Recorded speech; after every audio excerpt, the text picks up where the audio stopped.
Hey guys, I don't know about you, but my beer dweeb sense is tingling. It might be time for a beer. There it goes again. Oh, we do have a beer. What do you know? This is from the Witchwood Brewery. This is their Gold Hobgoblin. So it sits at 4.5% alcohol by volume, and essentially that's what it is. I guess it's the golden ale version of Hobgoblin, essentially. So a little bit lighter malts, maybe a little less roasting going on. They say the combination of four hop varieties and infusion of wheat and malted barley result in a perfectly balanced golden beer with a huge hop punch. Contains barley and wheat.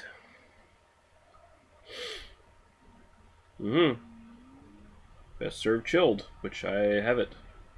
This was in the NSLC this past winter, or past Christmas season, I should say. It was on the Christmas gift, sort of holiday gift, Christmas gift little shelf that they usually bring out. And I think they just basically took it off finally and moved it to the cooler, the leftover ones they had. So I figured I'd pick one up. Why not? I've been sort of eyeballing it off and on, but give it a shot. Might have gone bad by now. Who knows? It says it's good till October 2nd, 20 of this year. So got almost a year left on it, but or most of a year out left on it anyway. I put up my Hobgoblin glass here. Not necessarily an ideal glass for drinking beer out of as far as getting flavor and aroma, but whatever, I don't give a fuck. It's all about the branded glassware, ain't that right, Ewart? That's right. And Aaron as well, of course. Alright, so yeah, it is. It looks like a British golden bitter, essentially. A little bit bigger head, of course. Usually British ones are usually not quite that frothy and heady, but you know, whatever. They'll probably die down pretty quick. Yeah, looks fine. Go right to the aroma.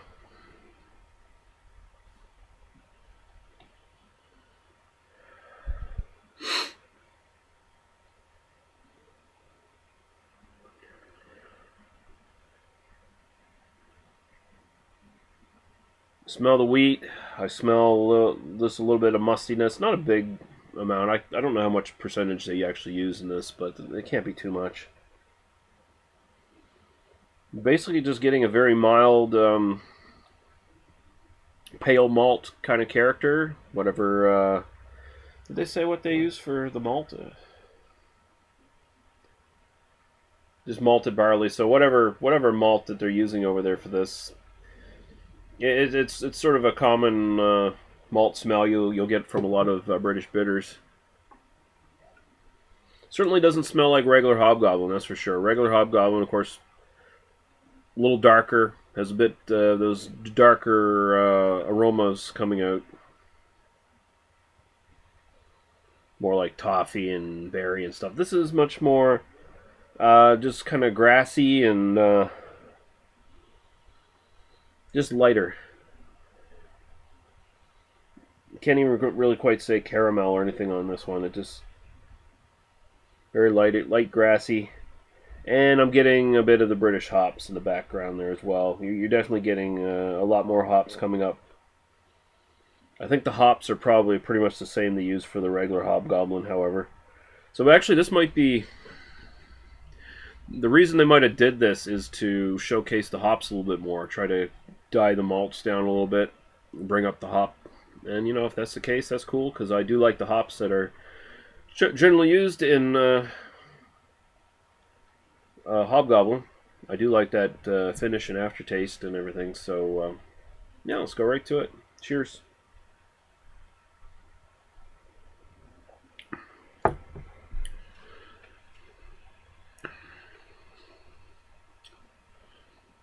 Yeah.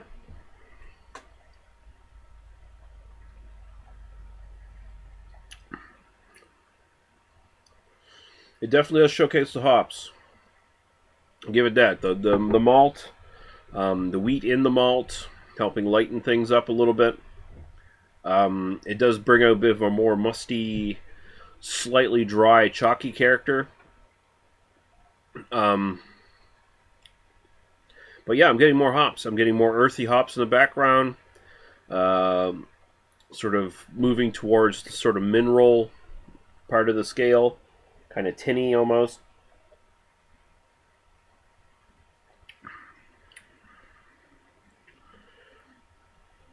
Yeah, it's not bad. Not bad at all. It's pretty much kind of bog standard British bitter in a way, but there is a bit more of a malt, or I mean hop kick here to make things a little bit more special than just your plain golden ale that you'll get anywhere. You know that you can basically just find. So in that way, this actually works pretty well. And you know what? I'm not a big fan of Hobgoblin anymore. Really, it's definitely gone down in quality over the years from when I first had it to the point where it's really a drink that I like, but I wouldn't actively seek out anymore. Um, this I might actually go back and buy some of the other bottles that are still at the NSLC since it doesn't seem to be selling. Because I think at this point I like this better.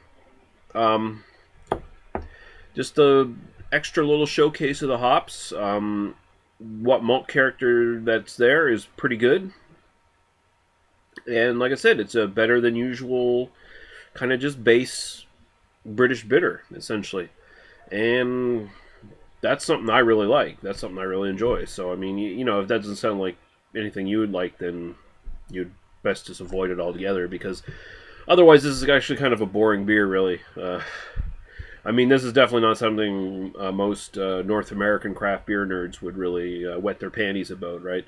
But as far as me, I don't really slot myself in with that crowd to a certain degree.